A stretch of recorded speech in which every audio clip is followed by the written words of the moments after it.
When the storm came, it wasn't of rain but of fire. Private Elias Trent gritted his teeth inside the smoldering remains of the dropship, smoke clawing at his throat. Around him, the jungle of Varelia, 9 burned, a paradise turned into a battlefield. The sky glowed violet with plasma bursts as the human expeditionary forces clashed with the Xerath Dominion, an alien empire that had once been myth, now all too real. The mission was supposed to be simple: retrieve downed data cores from a destroyed observation post. Instead, Elias had crash-landed in enemy territory, cut off from his unit, his comms dead, his oxygen filters flickering red. He staggered through ferns the size of towers, the air thick with spores and the hum of dying machines. Every few steps, he could still hear the faint thunder of orbital cannons far above. Somewhere, humanity was either winning or dying, it was hard to tell which. And then he heard it. Faint sound, half groan, half command. Elias raised his plasma rifle, turning toward the noise. A few meters away, tangled in vines and smoke, lay an alien soldier. Female, judging by the softer curve of the armor and the voice that rasped through a cracked helmet. Her armor shimmered like liquid silver, but blood, dark blue and metallic, dripped steadily from her side. He hesitated. The Xerath were enemies. Killing her would be the smart move. But she wasn't reaching for a weapon. She was trying to crawl. "Stay down," Elias warned, his voice rough. "You move, I shoot." Her glowing eyes flicked toward him. "You are human." Elias frowned. "Yeah. Congratulations, you've met one." Her gaze softened, as if something old and tired had stirred within it. Then the stars were right. Before he could ask what she meant, her head fell sideways and she collapsed. Part 1. The Decision. Elias paced, torn. The soldier was clearly dying. Broken ribs, plasma burn through the abdomen, blood loss beyond anything a medkit could fix. Leaving her would mean she'd die within the hour. But he remembered what Captain Ree had said before deployment. Never show mercy to a Xerath. They see pity as weakness. He knelt beside her anyway. "Damn it," he muttered. "You're lucky I'm too tired to argue with my conscience." He pulled out a stabilizer injector and pressed it against her armor. The device hissed, sealing the wound with a glowing field of medical gel. Her breathing steadied, but her eyes fluttered open again. "Why help me?" she whispered. "Because," Elias said, "I'm not like you." She stared at him for a long time before answering softly. "That is what makes you dangerous." Part 2. The Journey. For 2 days Elias carried her, sometimes slung over his shoulder, sometimes supported by his arm, through the dense alien wilderness. The terrain was merciless. Boiling swamps, acid fog valleys, and creatures that hunted by sound.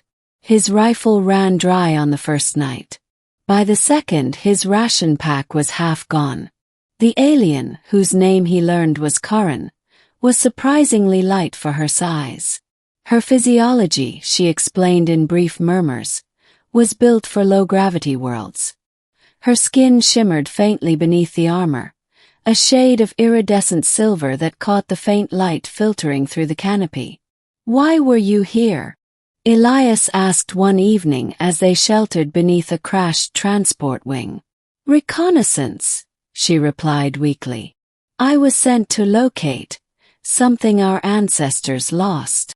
"Lost? Out here?" Karin tilted her head. "You humans think this world is foreign to you. It is not." Elias frowned. "What's that supposed to mean?"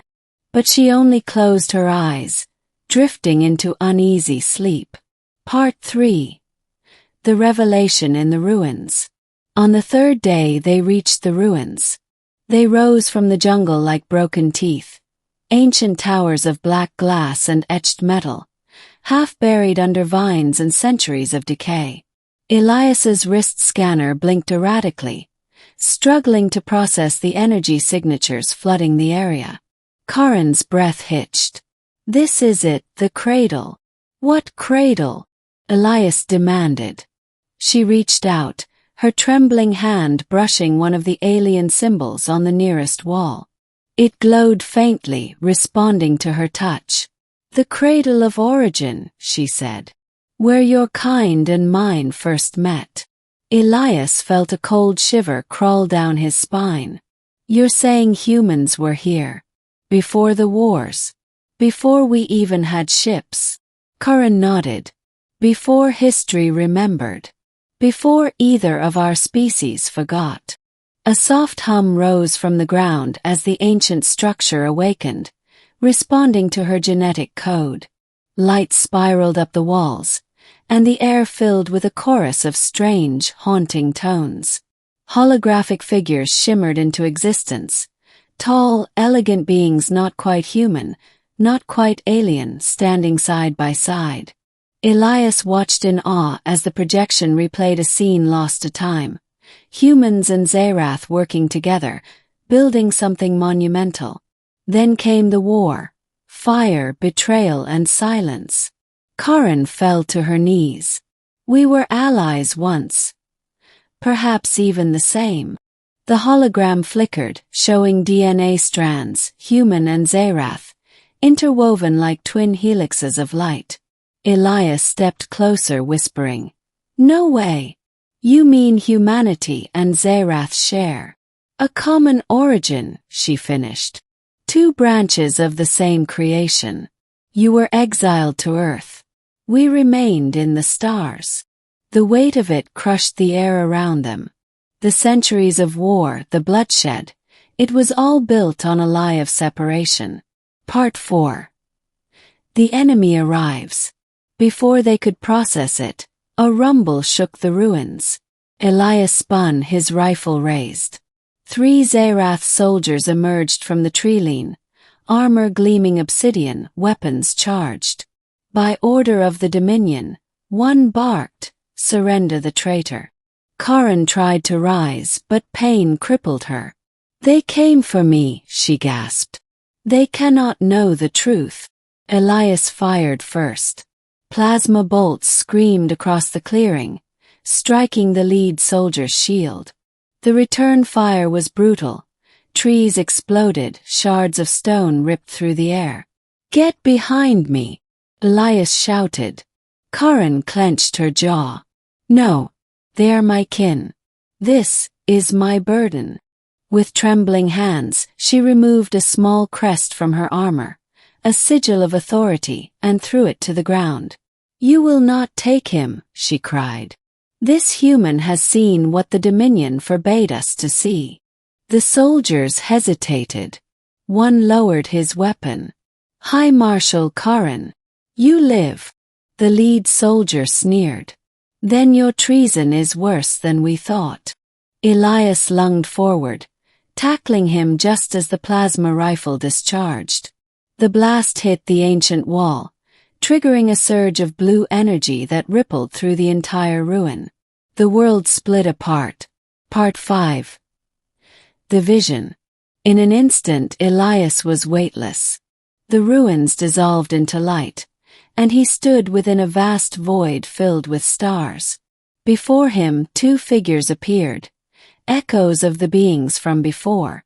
One was unmistakably human. The other bore the regal form of a Xerath. Their voices spoke as one.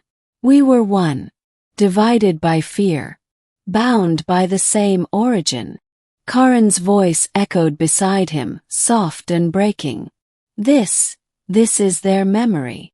The holographic beings reached out toward one another, their hands nearly touching before fading into nothingness.